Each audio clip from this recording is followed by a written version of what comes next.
Chapter 27, Pax. Pax. Frithia stretched in her chair, letting her attention drift from the checked board before her and travel around the quiet tavern. Drafts had never really been her game, but she was better at it than she was chess, and it was a diverting enough way to spend the afternoon. Any time spent with Nalia easily considered time well spent.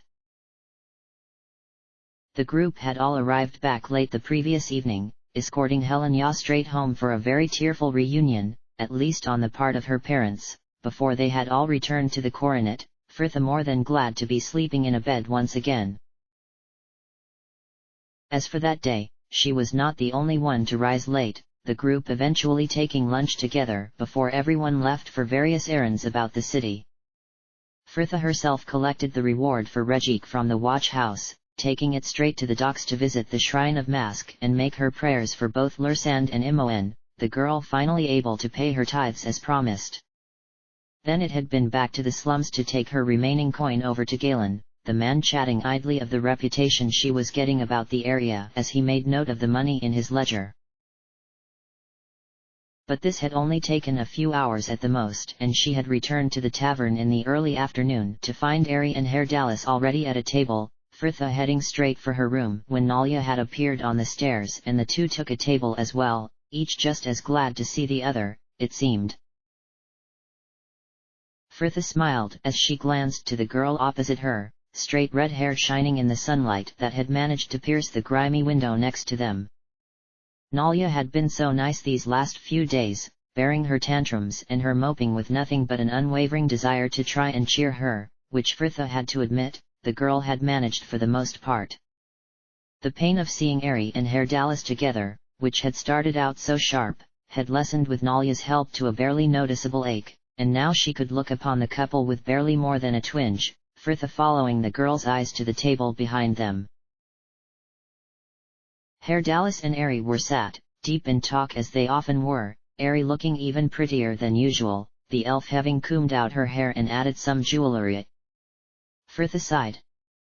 Such a thing would have never even occurred to her. Jahara was right, she was green. But, she concluded mildly, if that was the sort of thing it took to win him, then perhaps he wasn't worth having.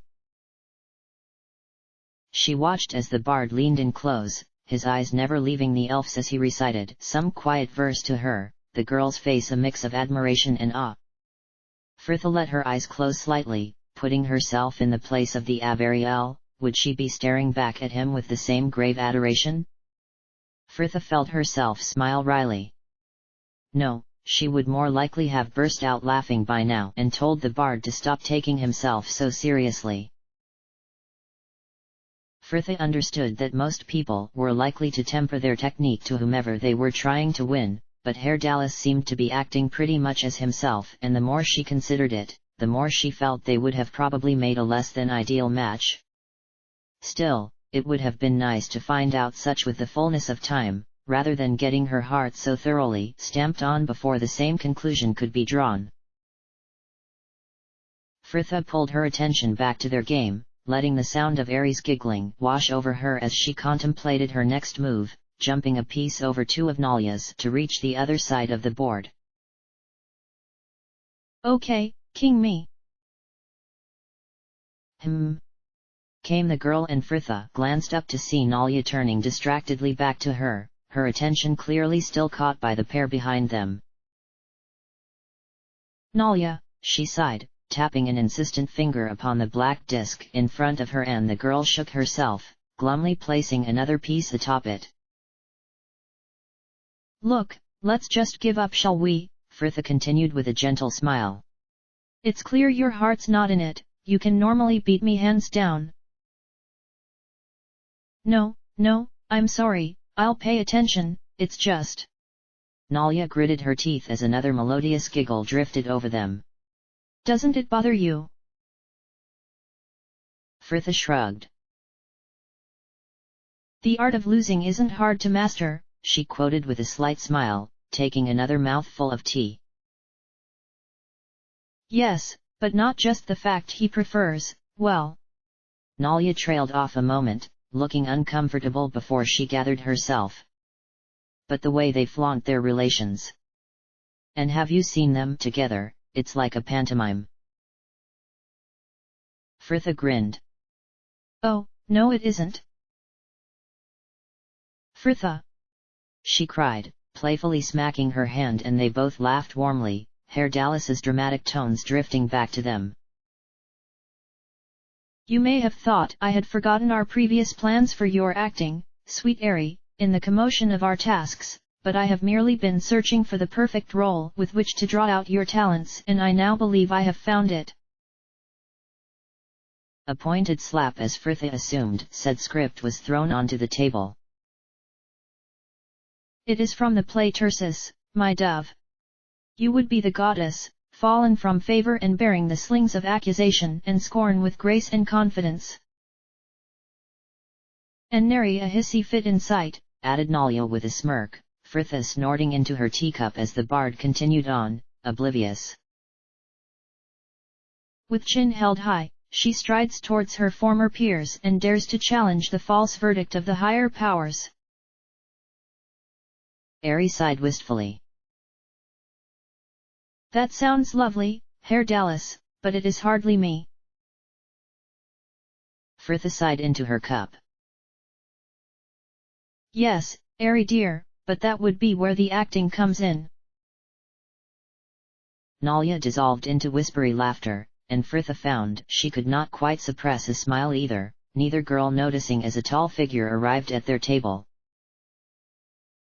You ladies just tending your cauldron, I see, commented a voice above them, and they both glanced up to see Anomen, a slight smile pulling at his mouth. Come to join the coven, have you? Asked Fritha with a grin of her own as he sat, the girls quite unashamed at being caught in their malice, it seemed, Nalia tidying away their game to set a cup before him and politely pour him some tea. No, Anomen began, sending the pair a stern look, but I am curious as to why you have both suddenly taken to tormenting poor Airy. Every time I look at you both lately you have your heads together whispering on some unkindness or another. Poor Airy, indeed, hissed Nalia, slamming down the teapot looking outraged. I would ask you how she suffers this apparent torment when she has yet to acknowledge our existence this last 10 days. She wouldn't even notice us two on fire, if that actor was in the room as well. Peace, dearest, soothed Fritha, patting the girl's arm, and Anomen sighed wearily. It was as he had suspected. All this green-eyed silliness born from nothing more than the fact their friend had found a sweetheart before them. Really, he scolded, feeling more amused than angry at the way a pair of supposedly sensible young women were behaving more like his sister and her juvenile friends. You are both acting as though she has performed some great betrayal. All she has done is formed an attachment with Herr Dallas. I would warrant either of you would be acting just the same should your positions have been reverse. Well, we shall never know now, will we? Snapped Nalia seemingly before she could stop herself, the girl glancing open-mouthed and flustered to Fritha, who remained silent. Anomen drew back, a frown slowly contorting his brow as he stared at them. An unreadable look passing between the girls, and Nalia turned back to him as though to explain herself when the chime of cups cut her off and she glanced sharply to the table behind them. Oh, here he comes. Quick Anomen, pretend you've said something funny. What? Ah ha ha, oh Anomen, you're a positive cad. Fritha, who had looked as nonplussed as he, suddenly burst out laughing at Nalia's affected tone, and with such a look of surprise that Anomen could not help but join her, and the effect must have looked quite natural as Herr Dallas arrived at the table. How very merry, came the man, though Anomen had already stopped laughing, realizing that it may not be doing a lot for his stance of disapproving of the girls. What are you finding so amusing? Nothing. Nothing, replied Nalia airily with a false smile, the one the bard sent her in return no more genuine. Keep your secrets if you wish, my bird, I desired only to know if you wanted any more tea. I am going to the bar. A round of polite dissent and he moved off. Really, Nalya? Anoman hissed, feeling slightly annoyed that she had brought him into her silliness. You are behaving like a child. Nalya rolled her eyes. Gods, Anoman, do be quiet. You scold like my maiden aunt. He colored at that, but she did not notice, the girl glancing back to where Herr Dallas had now rejoined the elf, the man kissing Ares' hand gently as he took her a cup, and Nalya gave a small snort of disgust. Another moment here and I shall be sick. I am going to my room, she announced, rising abruptly and turning her gaze to Fritha. Are you coming as well? The girl sent the pair a glance as Nalya had, her face a mask as she shook her head. No, I am fine here. Nalya sighed, sending her a strangely pained look before she swept off upstairs. Fritha watched her go before dropping her gaze back to her cup, reaching for the teapot with a sigh. Would you like any more, Anoman? No thank you, my lady. He watched as she refilled her cup with slow deliberate movements, and he was given the distinct impression she was avoiding his eye. I understand, my lady, he continued more gently than his rebuking of Nalya had been, for the girl had held an air of melancholy lately, which he did not understand, but had no desire to exacerbate.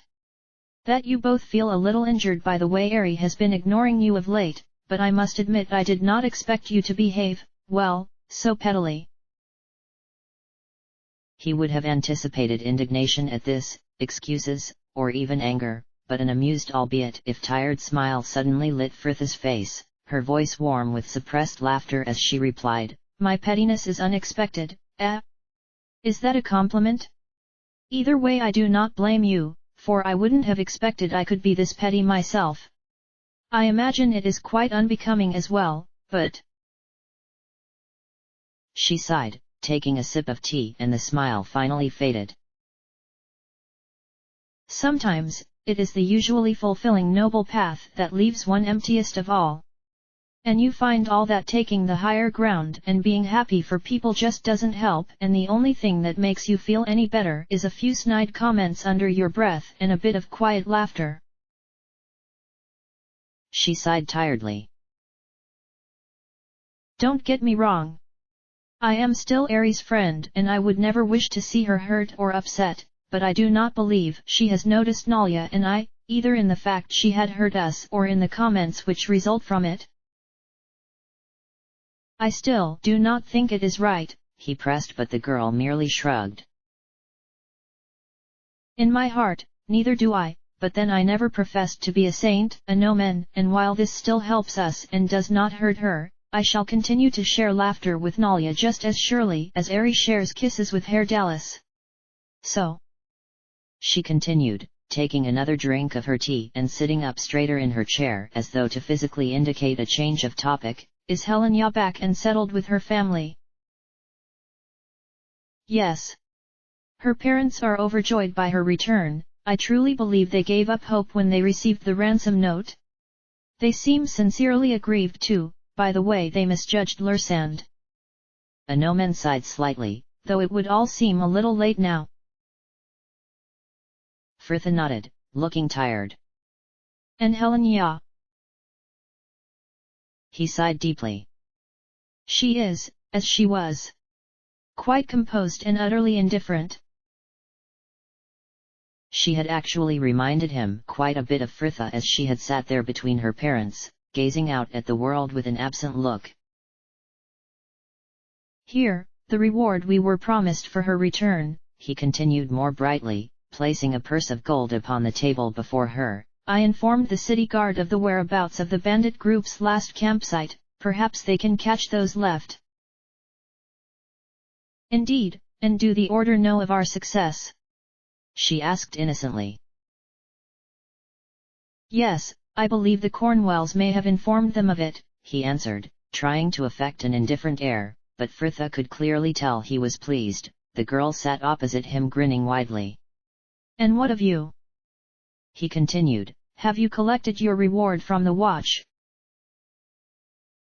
"Yes, and delivered it to Galen this morning, along with the coin Nalya and Minsk earned us." He had heard about Regik and even the bandits. "We seem to be making quite a reputation for ourselves in the slums." Anomen nodded once, feeling a surge of pride. "Indeed, it is satisfying to be able to enjoy the glory of our accomplishments."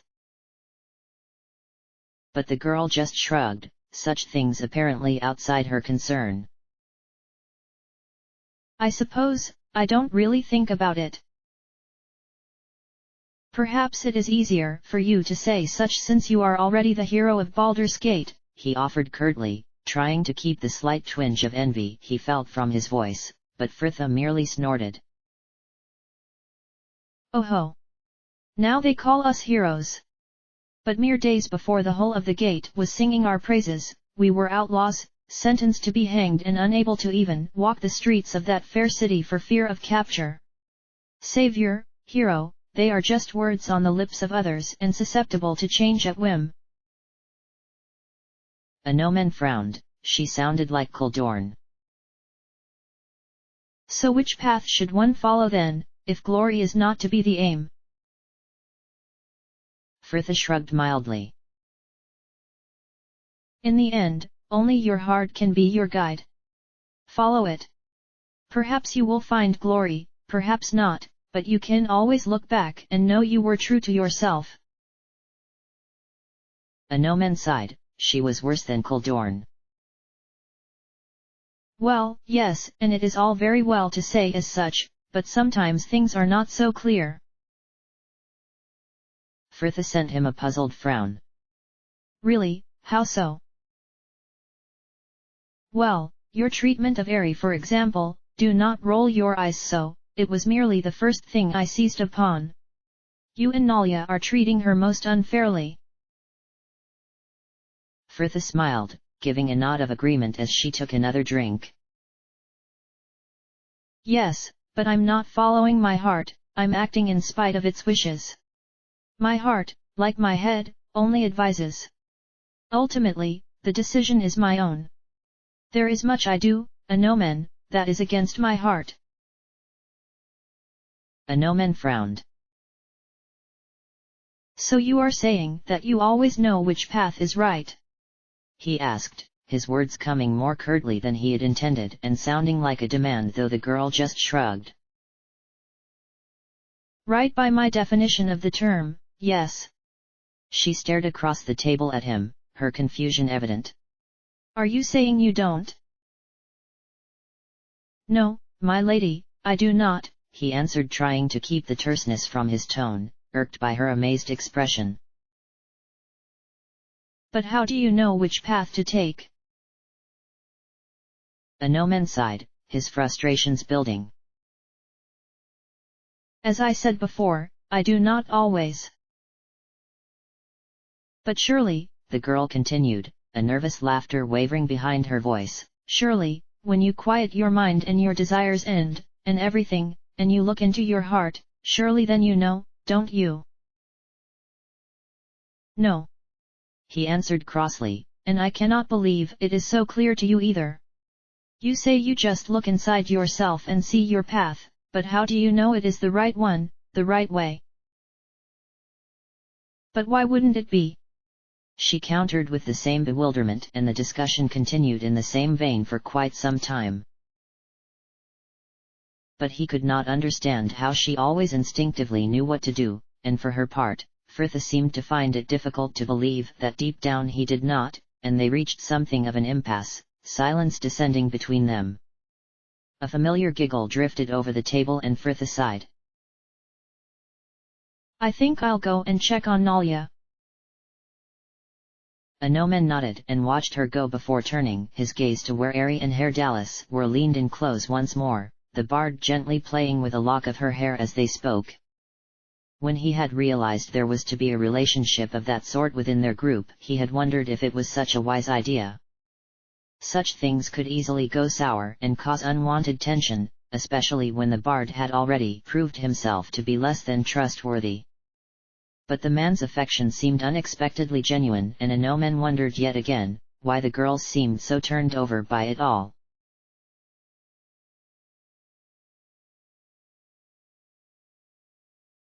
Dusk had fallen outside by the time Fritha returned to the common room. Nalya, Minsk, and Jahara sat at their usual table by the window and bright against the darkened glass, Nalya looking up to send her a smile as she took a seat. Fritha had looked in on the girl earlier as she said would, Nalya glancing up from the book she was reading and smiling brightly as she welcomed her in.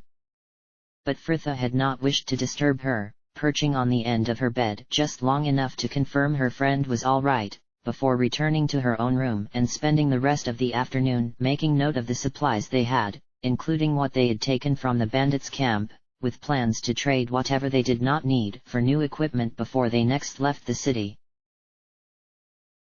Though when that would be she was not sure, and her mind drifted back to the unending problem of finding them more work. Anomen would have mentioned it if the order had any suitable task for them, as would Renal, so Fritha supposed they would have to start looking about the city again.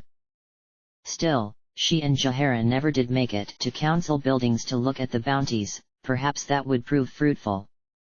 But finding them more work had not been the only matter she had been dwelling on that afternoon. Fritha sighed to herself.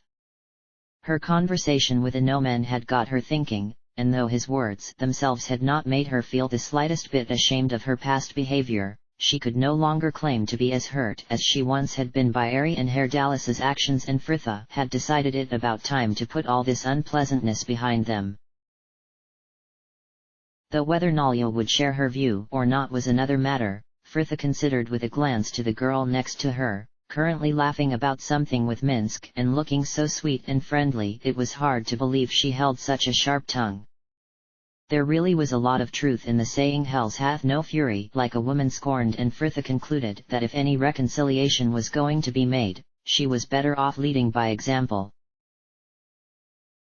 And as though the fates agreed with her, the sound of familiar voices interrupted her thoughts, and Fritha glanced up to see Ari and Herdalis descending into the tavern, the elf with her hair down about her, though not as she usually wore it. In amongst the golden tresses now hung sections of hair wrapped in brightly colored silks, the beads that were fastened at their ends rattling slightly as she approached. "What has happened to your hair, Ari?" exclaimed the ever-subtle Jahara with a frown. "Sorry," the elf questioned, moving a hand self-consciously up to the brightly colored threads at her shoulder, before seeming to realize. "Oh, Herdalis did it. It looks nice, doesn't it?" said Fritha kindly, turning to the girl next to her for an agreement. Nalya pretended not to hear her.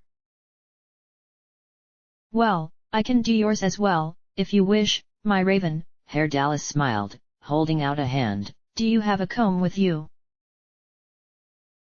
Fritha remained silent, her heart quickening unpleasantly, and for a moment all she could see were two soft hazel eyes, the tavern's din suddenly replaced by the whisper of dune grass.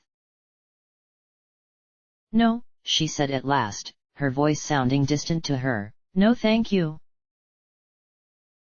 Herdalis shrugged and the couple sat, Anomen joining them soon afterwards, and Fritha felt herself calm again as they ordered the food and their meal was brought, a warm air of camaraderie falling over the table as they ate together.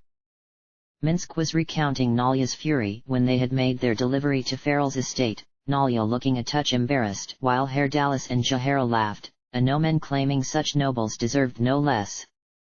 Fritha herself, recalling the decision she had made but an hour or so before, spent the meal politely asking Ari how her acting was progressing, offering to introduce her to Zurin or other members of the troupe, though the elf declined shyly. The meal over, Anomen left promptly to attend evensong, and the talk lulled as a maid came to clear the dishes, Herdalis pushing back his chair to turn to the girl next to him with a smile. "Would you like to walk out, my dove? The night is very fine." Nalya pulled a face behind her cup and Fritha fought against a grin, a twinge of guilt squirming in her stomach, Old habits were hard to break, it seemed. Ari glanced from him to her though, hesitant, and Fritha offered her a friendly smile, the elf's words completely unexpected.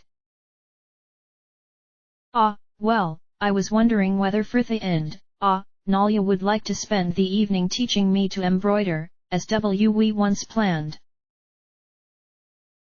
Nalya almost choked on her tea in her haste to refuse. Yes, we'd be happy to, wouldn't we? Interrupted Fritha with a meaningful glare to her friend, Nalya scowling as Fritha turned back to the elf with a polite smile. Shall we go to your room now, Ari? We can send for wine once we're there. Nalya, though, thought it would be quicker to get wine straight from the bar, and Ari watched as the two girls moved off together to be lost in the crowds there, every now and then catching glimpses of a rather heated discussion through the press, before they at last returned with wine and cups, and the three went upstairs. Nalya instantly disappeared into her own room, much to Ari's dismay, until Fritha smiled and told her she was just going to get her bag before leaving to get her own, Ari setting the cups on her desk and busying herself over the wine, feeling strangely nervous as she waited for the pair to return. Here we are, sang Fritha as they appeared in the doorway, the girl dropping her bag next to the fireplace and moving to help herself to one of the cups, as easy and comfortable as though the last few days had not happened, and Ari turned back to see Nalya lingering before the door.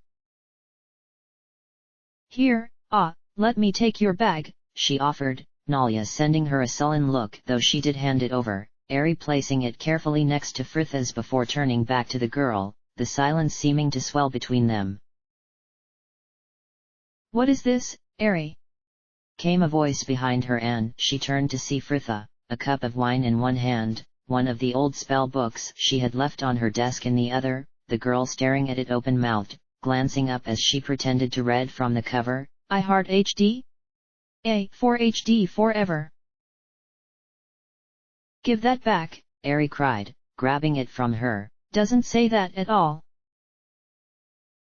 Fritha was already laughing her head off though, making enthusiastic kissing noises as Nalya smirked into her sleeve, but it was not unkindly meant, and Ari could not help but smile even as she felt herself color.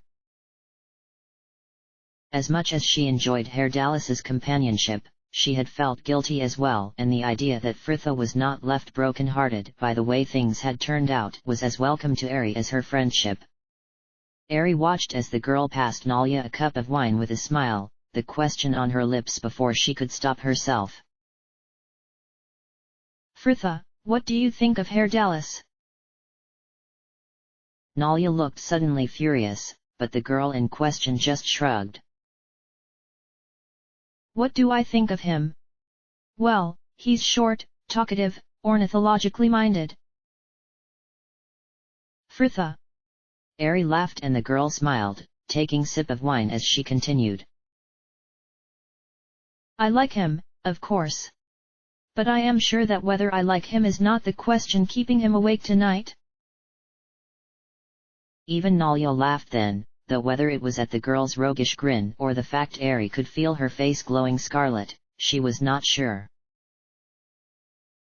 The air of the room seemed lighter after their shared laughter though, and the three settled on the bed, the girls busying themselves setting out needles and silks, Fritha and Nalya explaining between them the names of the needles and the stitches, Nalya showing her examples of each from her own work.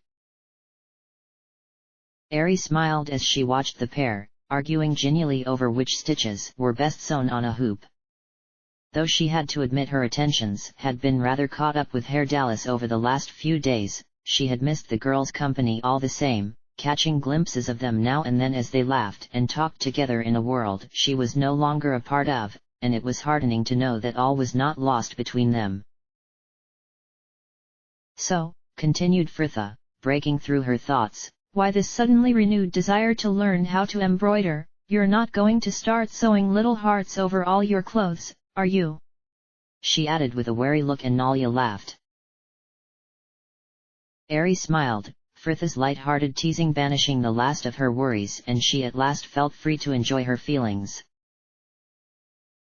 No, she answered quite seriously before she sighed, the sensation so strong she just had to share it with someone, and yet it felt almost impossible to put into words. Ari shook her head. I can't tell you how happy I am. I never thought it possible after, well. She smiled. When I'm with him, it is as though there are only us two in all the world. Frithia smiled slightly as well, taking another sip of wine. Yes, I think I may have heard of that feeling. Ari leant back again the headboard with a blissful sigh. Have either of you ever been in love? No, said Nalya, dropping her attention promptly back to her sewing, and Ari was given the distinct impression she would not have told her even if she had. The elf swallowed, determined not to let a few days of petty quarreling ruin what had been the beginnings of a strong friendship. What of you, Frithia? The girl was looking blankly through the window, but started back at her name. Sorry. Have you ever been in love? Me? She snorted, her incredulity apparent. Gods, no. I never really well. She tailed off with a shake of her head, her smile seeming more forced than usual as she continued. I suppose I used to be rather wary of men, and now? And now? Prompted Nalya, the girl's curiosity piqued as well. And now, things seem to be the other way round. Frithia finished with a bark of laughter. Oh, don't say that, Ari cried, the thought of the girl anything less than happy when she was so contented suddenly unbearable for her. Why, I saw that elf talking to you at the bar yesterday evening. But the girl really laughed then. What, Salvanus? He makes advances to anything with a pulse. Straight after talking with me, he was trying to court Jahara of all people. The man has a death wish. Now let's start this embroidery. Do you have anything you can practice on? Ari found an old handkerchief at the bottom of her bag, and they spent the rest of the evening showing her a few of the simpler stitches and the way they could be brought together to make flowers or leaves, Ari's accomplishment of the night being a small cluster of daisies in backstitch and cormorant knots, about which even Nalya found something nice to say. Well, sighed Frithia, stretching out her back and rolling up the stocking she had been mending as she rose from the bed, it's getting late. I had best get some sleep. Oh, of course, nodded Ari, laying down the sewing she had been so intent upon to throw Nalya a hopeful glance. Are you staying, Nalya? The girl gave a half-hearted yawn and promptly packed her sewing away. No, I think I shall retire as well. Ari looked slightly hurt, but nodded and smiled all the same, seeming to understand such things would take time. Well, sleep well then. The pair nodded, moving out into the hall and both stopping as they reached Frithia's door, Nalya's room further along the corridor. The girl turned to Frithia, a frown that was not meant for her furrowing her brow. Are you all right? I mean, she was acting like someone in love. Frithia smiled, amused by the consistent irony of how insensitive such sensitivity could make someone. I am fine. Even better for hearing her, actually. She likes Herr Dallas more than I think I could have ever allowed myself. Nalya raised an eyebrow. The group still first in your affections, then? Always, Frithia answered gravely, and the girl shook her head, laying a hand upon her arm as though she would say something else. But finally she sighed and bade her good night, Frithia watching her disappear through her door before turning into her own room. She changed quickly, the day-long to an end as slipped between the sheets, sinking back onto the cool pillows with a sigh and closing her eyes. But it was no use, even on the edge of sleep, her mind would give her no peace, flitting tirelessly among concerns of the future and memories long buried, and she returned to the same question that had been haunting her for days now: had she given up on the tiefling too easily? But even as she questioned it again, she knew in her soul the answer, had finally known her decision was the right one ever since Herr Dallas had held his hand out for her comb, and her heart had skipped, not at his offer, but at the memory it had stirred. Frithia sighed, nestling down in the blankets as though hoping to bury herself from the thought. It was nice to see Ari so happy, and she and Herr Dallas worked well together, and much more harmoniously than Frithia suspected she would have been with the bard. Herr Dallas was still, of course, very interesting and would make a good friend, but he was not for her. She needed someone who would like her just as she was, not because she didn't want to make the effort, but more for the fact that with everything else she found herself worrying about, she was bound to forget she was supposed to be looking nice or being charming, or the like. And, Frithia considered practically as she let her eyes trace along a long crack in the plaster of her ceiling, was it so unreasonable to expect such? Indeed, someone had once been able to overlook that fact she had been washed ashore mere hours before and see something inside her. Something he must have valued very highly indeed, considering the lengths he went to in order to preserve it. Frithia frowned, pulling her mind away from the memory of that kind warm boy and closing her eyes. Some things were best left forgotten.